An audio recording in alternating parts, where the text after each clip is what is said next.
Your number one Christian hit station presents Dog Watch. Former San Antonio police officer, author, and pastor Tim Rupp takes you through real-life scenarios and discusses excerpts from his books. You've never heard cop talk quite like this. Dog Watch starts now. Hello and welcome to Dog Watch. I'm Tim Rupp in the Rev.FM studio in Idaho Falls with none other than the famous, the one and only, Gary Austin. I think I read it like you wrote it out. Yeah, that's right. No, perfect. I think you got that wrong. Oh, here it is. The one, the famous, the great. Just Gary. Tim. Okay. Just Gary. Hey, here we are. Nice to have you back in the studio. It is. It's good to be back. Here we go. 2024. 2024. So if you're writing checks, does anybody write checks nowadays? I don't know that they do. I think Carrie still does. I think, and I for some things. I do. I'm the same way. For some things, but like I just had a plumber last week. He left a bill. I'll write him a check. Yeah. Venmo me the money. Venmo, okay. Venmo, credit card, plastic. Yeah, there you go. Nobody uses money anymore. Oh my goodness! And season 3 of Dog Watch. Here we go. Yeah. Wow. Yeah, that's right. We started in February. Yeah. So we did. Our official time, but it's a new year. It's a new year. Yeah, it's new year. Wow. So February. It is February. That's right. Yeah. So don't get ahead of it. Cool. We may not make it there. We may get kicked off before we finish out season 2. Okay, here we are. January. The Officer Down Memorial page. This is a special one. I've got a special one here, Gary. Okay. I mean, they're all special because they're all officers who were killed in the line of duty. Yeah, absolutely. But this is Constable Darius Quimby. Oh. January 3rd, 1791. Oh, my. Wow. Oh, jeez. This is the first American police officer killed in the line of duty. Oh, wow. Number one. 1791. And I don't even have to read it because I use this story a lot. What happened, a guy named Whit Sweeting had a warrant for trespass, a misdemeanor property crime, and trespass, and he swore that he wouldn't be taken alive. Anybody that came after him, he'd kill him. He ran into the woods in the snow in January in New York, got up on a rock, and vowed that he would kill anybody that tried to take him and arrest him. Officer Quimby pulled him down. A fight ensued. They had a physical fight, and Sweeting killed Officer Quimby, Constable Quimby. Oh man! And it says here, but here's the rest of the story. The suspect, who was Whit Sweeting, it doesn't say here, he was found guilty of murder, and he was hanged on August 26, 1791. And it says here, Constable Quimby is the first known law enforcement officer to be killed in the line of duty in the United States. Oh, my goodness. So there it is, over 230 years ago. I'll be darned. So that's number one. So there's been over 26,000 since that time. And further evidence of police officers who every single day risk their lives. He went to that guy. He went to the suspect. He I'm going to put kill himself anybody. at danger. I'm going. Yeah. I'll go. He didn't turn and say, you know what, it's not worth it. I don't get paid enough to do that. Exactly. You don't get paid enough to do it, but you get paid to do it. Yeah. And that's what that's what it is. That's what officers realize. Mm-hmm. And you do it to serve. You don't get paid enough to do that. You're right, you don't. But you do it because you serve. Yeah, because you serve. You swore an oath. Yeah. You said, and there's officers that we've read about that's killed that were deputized. They got paid nothing. Exactly. Reserve officers, many of them, most reserve officers get paid nothing. Yeah. And they swore an oath, and they do it because they swore an oath and they want to protect. Anyway, who you got there, Gary? This is Trooper John Sumter Horton, end of watch, 2022, so just last year. North Carolina Highway Patrol, and Trooper John Horton was struck and killed by a patrol car while conducting a traffic stop. And so he had detained the driver of the vehicle and was standing on the shoulder of the roadway with the subject. and another trooper arriving on the scene to back him up lost control of his patrol car and then collided with Trooper Horton's patrol car, which was then pushed into Trooper Horton and the subject as well. The detained subject died at the scene, and Trooper Horton died after being transported to a hospital. The area the crash occurred in had experienced snow and sleet throughout that day. He served with the North Carolina Highway Patrol for 15 years. 42. Still young.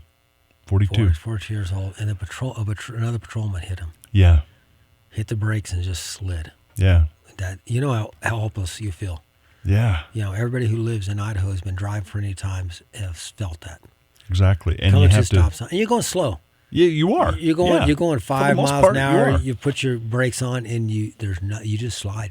Exactly. And can you imagine going faster than that and knowing your buddy's up there and just terrible, terrible situation for everybody involved? Well, it wasn't too long ago that in Bonneville County there was an officer that, yes, with his patrol car had hit another officer. hit another officer. But yeah, that was in 2020, May of 2020. Yeah.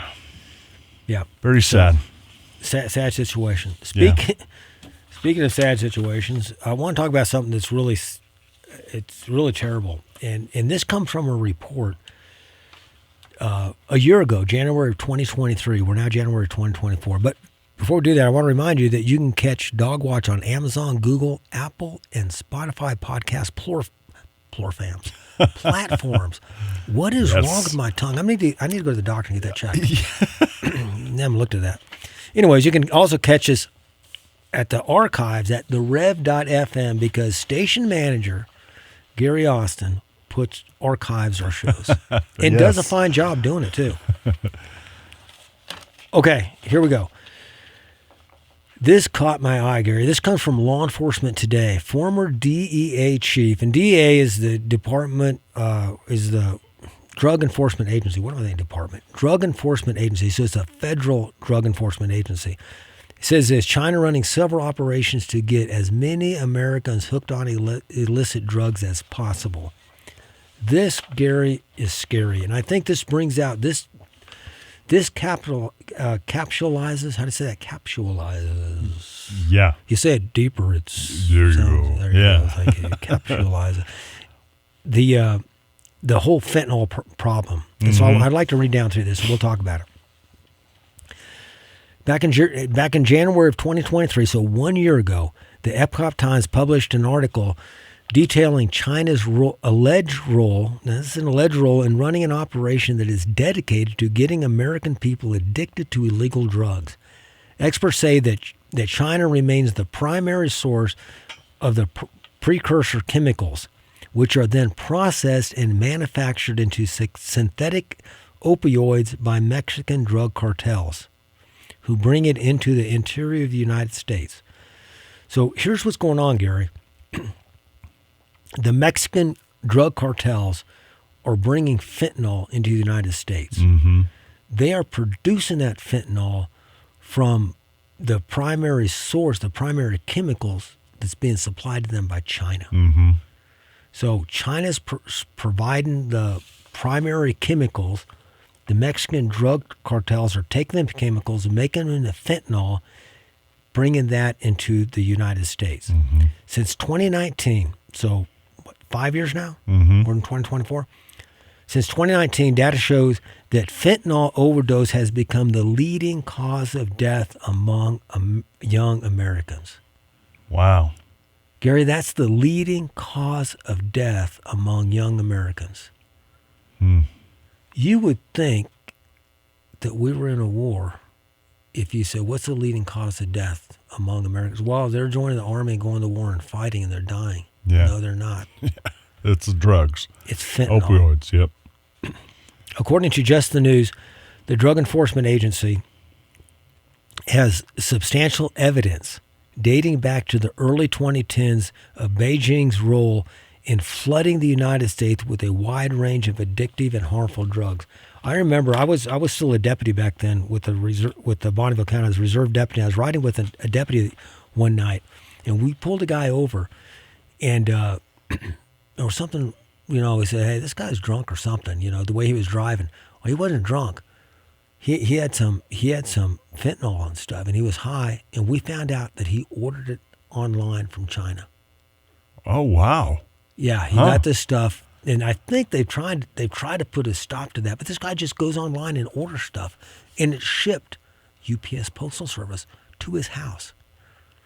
And so it's Crazy. disguised as something else. regular candy how or much whatever. mail comes through? Yeah, exactly. Of course, it's got to go through customs and all that stuff, but it gets through. Experts have also said that there's a growing evidence that communist China has launched concerted operations to hook Americans on illegal, harmful drugs as a part of a larger effort to overthrow the United States as the world #1 country and country of superpower. So this goes into conspiracy theories. Absolutely. And are they really? Is China? And I'm not gonna. I've got my personal opinions and beliefs, but we're just giving you the news. Yeah. and to make your own decisions, but just be aware of what's going on, and just think about it. Let me continue on with the article before I get off on a tangent. Fentanyl is a powerful synthetic opioid, which is up to 50 times more potent than heroin and up to 100 times stronger than morphine. Wow. Have you ever taken morphine? Because of, I have. Surgery. Surgery? Yeah. It's pretty powerful stuff. Mm-hmm. It really Could you is. imagine 100 times more powerful? That's crazy. Mm-hmm. Manufacturers of illegal drugs add fentanyl to heroin. They supplement fentanyl. They add it to heroin, cocaine, methamphetamines, and other drugs to make the drugs more powerful and cheaper to produce. And here's the thing. They also put this stuff on marijuana. Mm-hmm. This whole thing about, marijuana is an innocent drug. There's nothing harmful and stuff. Some of it's laced with now, of course, if you buy it, quote, legally from, it's not legal in Idaho, but if you buy it legally, hopefully it won't be, you won't be getting fentanyl in it. In 2021, the number of drug overdose deaths in the United States surpassed 100,000. So there's over 100,000 drug overdoses in the United States in 2021. Illicit fentanyl accounted for over 64,000 of those deaths. Wow. Wow. Former DEA Chief of Special Operations Derek Maltz Jr. said this, and I'm quoting, the article quotes him. "I'm just saying that from a strategic plan of the CCP, that's Communist China, it's a brilliant concept that if we get into America and sell this very pure marijuana and destroy America's brains, so then they go to pills and other drugs. That's a brilliant, unrestricted warfare. Police entities from California to Maine have reportedly busted Chinese nationals operating illegal marijuana growing sites," Metz added. When you look at the Chinese Communist Party and you look at the role of China and their criminal networks and the overall drug crisis in America, because people are not connecting the dots. This is a way bigger than just a bunch of, illegally selling marijuana up in Maine. First of all, it's all over the country. It's not just in Maine. It's Oklahoma, Oregon, Washington State, California, and the different states. End of quote. On November 28th, police in Wilton, Maine, conducted a raid on a 10,000-foot commercial complex. The Maine Wire said that it was an illegal Chinese marijuana operation where $1 million in cannabis was seized. Additionally, 4 men of Asian descent were arrested. I don't think these are just Chinese entrepreneurs. I don't think they so. Could be. Months prior in Cormie, I think that's pronounced that right, Cormie, Maine, police found a major marijuana grow in a vacant house where they seized 3,400 plants and 110 pounds of pot. Police arrested a group of Chinese nationals in that incident. Raids and arrests are popping up all over the country. This type of criminal activity along with espionage and cyber hacking, was part of a stark warning that the Federal Bureau of Investigation Director Christopher Wray issued about America's number one threat of being communist China. In September, I got to read this quote from Director Wray. He said this, quote, "I have been very vocal since early in my tenure that there is no country, underline no country, that represents a broader, more severe counterintelligence threat to the United States than the People's Republic of China." That's from the FBI director. Mm-hmm. He is concerned about China. As we should be. I mean, that part does make sense. And like you said, we have our own opinions and things, just on this article, but giving information, it's horrible. And on top of that, our border is, it's a mess. And so these cartels and these, are able to come in easier than what they have been. And we've talked before on this show and on Pastors Live that words mean something. Yeah. When you say certain words and you use certain adjectives for particular activity, mm-hmm. it can change the way you think about it. Right. And so one of the big terms to think about drugs is to put the term recreational before the drug. Mm-hmm. So, well, this is a recreational drug. Cocaine is a recreational drug. So what does that make you think of when you think of something? It's for recreation. Mm-hmm. Well, I'm just going to go out for the weekend and have a good time. Right. I'm going to go recreational skiing. Exactly. I'm going to go recreational fishing as opposed to commercial fishing. There's a difference. Commercial fishing, you're doing it for a living. It's mm-hmm. work. Recreational fishing, with the kind of fishing I do, I just do it for fun. Mm-hmm. And usually I have fun. I don't catch much. But when you say recreational drug use, it's like, really? That's what we're doing now? Exactly. We're altering our mind. And people say, well, when it's legal, let's say like marijuana is legal in several states, so it's not wrong, it's not a sin, some Christians say. Well, the Bible warns us against intoxication. Well, that's talking about alcohol. Come on, what's the principle? Mm-hmm. We're to be in control of our own bodies. We're not to allow something else to control our bodies. And when we do that, we're allowing something else to control our bodies. Well, what about, when you're given medication, morphine, when you're having surgery? That is not for recreational use. No. That's a medical use. Yeah, absolutely. To reduce the pain. God's blessed us with people who can figure out that kind of stuff. Yep. But, there's no recreational use of drugs. I mean, people do that, and it leads to other things. In this fentanyl stuff, and it very, very well could be that a small amount of use of cocaine every once in a while is not going to really, harm you, if you will. People use that excuse, hey, one thing of fentanyl and it's over with. Yeah, there's no coming back. Yep. And they're putting this stuff in there. And, speaking of China, I found another article. This has nothing to do with drugs, but okay.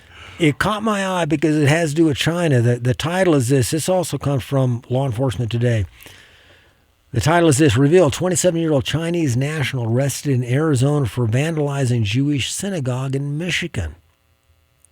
On December 7th, just a month ago, 27-year-old Jiafeng, I think that's how you pronounce his name, Chen, was arrested in Arizona after he allegedly spray-painted swastikas and hate speech on Hanukkah decorations at the wall outside of the Shabbat of Kalamazoo.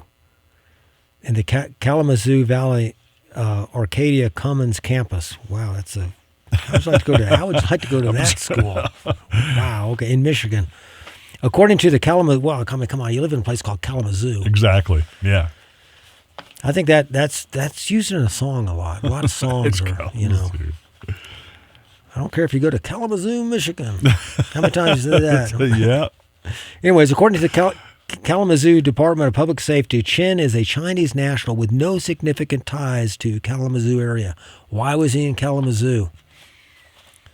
Who knows? We don't know. Swastikas They also said the FBI worked in coordination with other law enforcement agencies in Arizona to locate and ultimately arrest the Chinese national. Chen is now in federal custody. This statement comes from Public Safety Chief Dave Boyson. This is scary. He says this: he was difficult to identify for us because he had no real ties to Kalamazoo. He'd only been here for about a month. He's kind of been all over the country.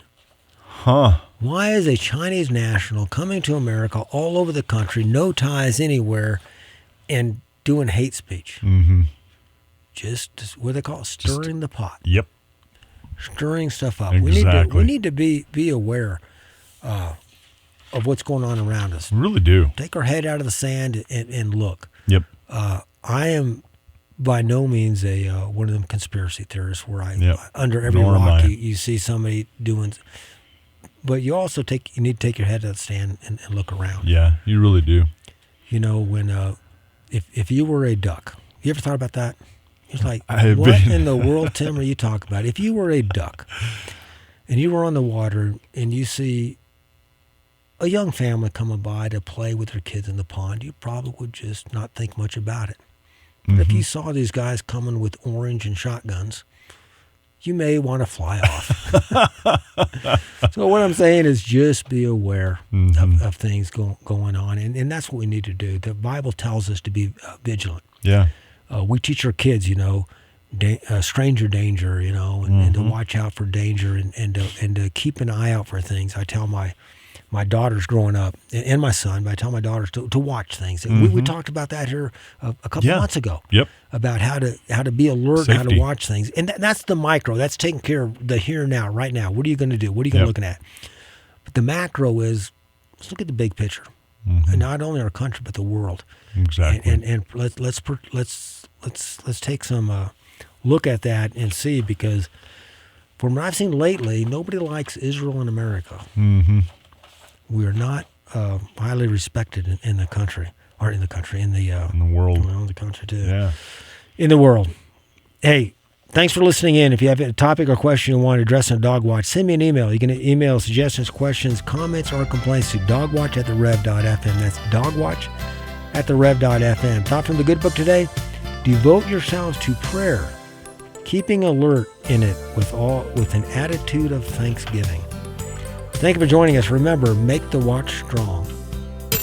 Dog Watch is brought to you by the Strong Blue Line and your #1 Christian hit station. Send your comments and questions to dogwatch@therev.fm. You can download the Dog Watch episodes from therev.fm, as well as offer your financial support for this program. Be encouraged, be strengthened, be enabled in your faith with Dog Watch.